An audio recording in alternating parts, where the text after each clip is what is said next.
Olá pessoal, estou aqui para mais uma aula de biologia e hoje nós vamos conversar sobre as bactérias e os vírus. As bactérias, que são seres procariontes, apresentam uma célula primitiva, uma célula que não tem um núcleo organizado.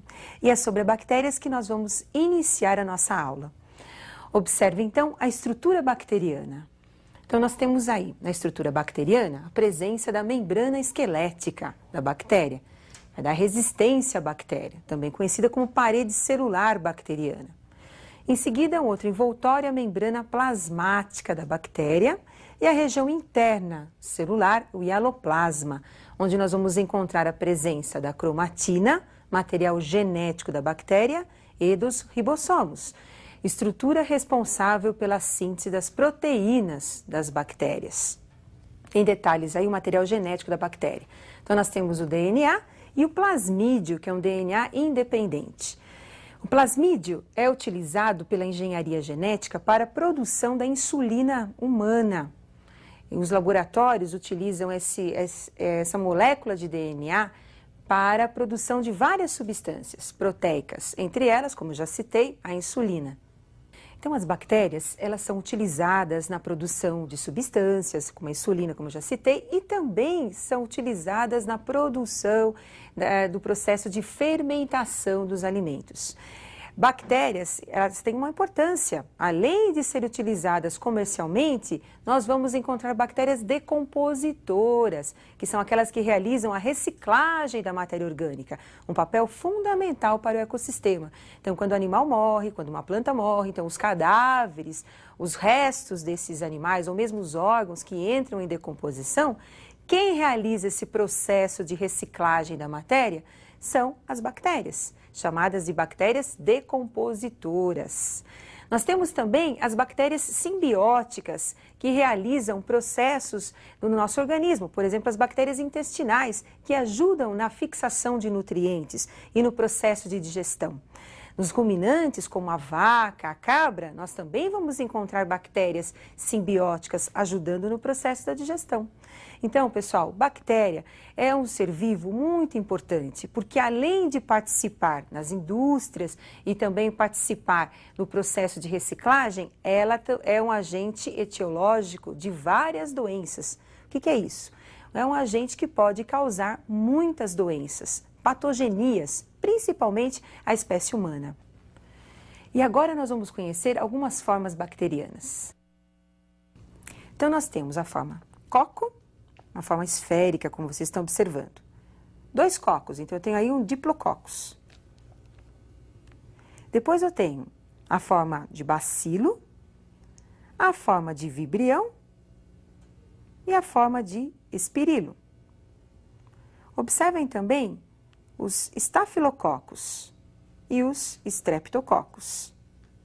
Entre os parasitas que nós encontramos na nossa espécie, que estão parasitando, causando doenças na espécie humana, nós vamos encontrar a meningite, que é uma doença causada por um diplococcus, por exemplo. Cólera é uma outra doença causada por um vibrião, aquela forma que nós acabamos de observar nas bactérias. Então agora nós vamos mostrar as principais doenças causadas por bactérias. Acompanhe, por favor.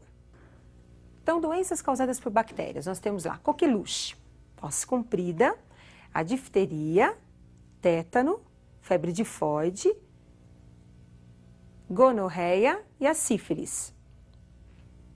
Lembrando que a gonorreia e a sífilis são doenças transmitidas sexualmente. Então, são doenças que vão ser transmitidas através da relação sexual. Agora, vamos continuar com as próximas doenças. Hanseníase, meningite meningocócica, cólera, leptospirose, botulismo e tuberculose. Algumas dessas doenças, você tem que estar revendo a forma de transmissão, como é que ocorre também a profilaxia dessas doenças. E os vírus? Aonde que nós vamos encaixar os vírus? Os vírus pertencem a um outro grupo, ao grupo dos acelulares. Então vamos lembrar a estrutura viral? Observem. Então nós temos aí glicoproteínas e lipídios formando o capsídio. O capsídio é o envoltório, protetor dos vírus. Nós temos agora o material genético dos vírus. Nesse exemplo, nós temos o material genético que é o ácido ribonucleico, o RNA. E aí a presença de uma enzima importante, conhecida como transcriptase reversa. Então, o nosso exemplo, o vírus tinha RNA. Mas nem todos os vírus apresentam o RNA, o ácido ribonucleico. Existem vírus que apresentam apenas o DNA, que é o ácido desoxirribonucleico, e o capsídeo. Então, percebam que é uma estrutura muito simples. Como os vírus são parasitas obrigatórios, eles vão necessitar sempre de uma outra célula para a sua reprodução. E agora nós vamos conhecer um pouquinho sobre essa reprodução viral. Então, observem agora a reprodução dos vírus da AIDS, do HIV. Então, nós temos aí a estrutura do HIV. O vírus da AIDS, também conhecida como SIDA, né? Esse vírus apresenta o material genético, o RNA. Envolvendo o material genético, então, nós temos o capsídeo, um envelope protetor também. Lembrando que esse vírus, devido à presença do RNA, ele é chamado de retrovírus. Esses vírus adoram se reproduzir numa célula que nós temos no nosso organismo, conhecida como linfócito CD4. É o general que cuida de toda a nossa defesa imunológica. O CD4, ele apresenta uma proteína, como vocês estão observando o CD4, tem a membrana celular, o seu DNA, o seu núcleo. Então, nós vamos encontrar o material genético dessa célula. O HIV, ele acaba se ligando, o processo que nós chamamos de adsorção, ao linfócito CD4. Após a sua ligação, o RNA, ele abandona o seu capsídeo, entra na célula do linfócito CD4 e inicia o seu processo de multiplicação. Com a ajuda da transcriptase reversa, sua enzima, ele acaba produzindo um DNA modificado. Esse DNA modificado, produzido agora, vai ser absorvido pela célula, pelo núcleo da célula parasitada, e com isso nós vamos ter agora a formação de um DNA modificado no interior do núcleo do nosso linfócito. Utilizando a maquinaria da célula parasitada, então agora o nosso DNA viral passa a se reproduzir, formando cópias desse DNA modificado, produzindo seus capsídeos, dando origem então a novas formas aí de HIV. Esse HIV agora abandona a célula parasitada e vai agora parasitar outras células, multiplicando-se no interior dessas novas células. E agora um detalhe especial para vocês não esquecerem, eu tenho o DNA do linfócito, o DNA do nosso glóbulo branco, e você tem o DNA pirata, o DNA do HIV, aderido a esse linfócito, ao DNA do linfócito. E com isso, nós vamos ter a reprodução viral. Então, após a reprodução, o HIV agora abandona os linfócitos, cai na corrente sanguínea e vai ser encontrado nas secreções do corpo, no caso, nas secreções vaginais, no esperma, mas também encontramos o HIV nas células do sistema nervoso. Ele gosta muito também dessas células para sua reprodução? Não, só nos linfócitos, mas ele é encontrado no seu interior. Bom, com a instalação do HIV nesses tecidos, nós vamos ter as manifestações das doenças. Lembrando que a AIDS, a SIDA, é uma doença da imunodeficiência adquirida. Na verdade, essa doença, ela vai diminuir a resistência dos pacientes e, com isso, possibilitar a manifestação de outras doenças, como nós vamos conhecer algumas dessas manifestações. Então, observem agora alguns sintomas e doenças dos aidéticos. Então, nós temos aí na pele. O que nós vamos encontrar na pele? Então, na pele nós vamos ter, primeiro, as dermatites que são encontradas e uma ulceração, na verdade, pode ser chamada até de um câncer de pele, que é o sarcoma de Kaposi, que nós vamos encontrar formando uma espécie de feridas na pele dos aidéticos.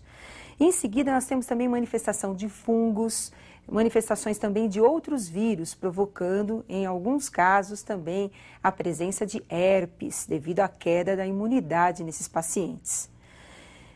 Em seguida, nós temos aí o aparelho respiratório. O que nós vamos encontrar no aparelho respiratório? Então, nós temos doenças ligadas à pneumonia, tuberculose, com a queda da imunidade, nós vamos ter a manifestação principalmente da pneumonia e tuberculose nesses pacientes. Sistema nervoso central. O aparecimento também da toxoplasmose, meningite, linfoma cerebral, demência, dependendo da região que o parasita estiver se manifestando e parasitando. No aparelho digestório, devido à presença da Candida albicans, nós vamos ter também a presença de sapinhos na boca desses pacientes, em todo o tubo digestório e no estômago também. Então, nós temos um quadro de candidíase infectando o paciente.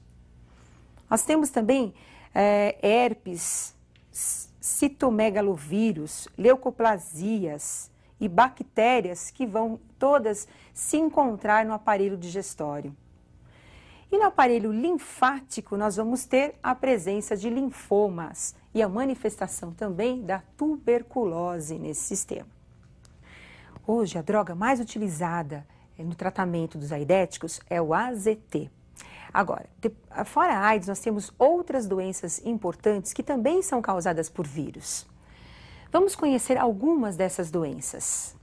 Cachumba, hepatite, a poliomielite, conhecida também como paralisia infantil, a raiva, rubéola, também conhecida como sarampo alemão, o sarampo, a varíola, febre amarela, que muitos acabam confundindo também com a febre malárica, a dengue, a AIDS e a herpes.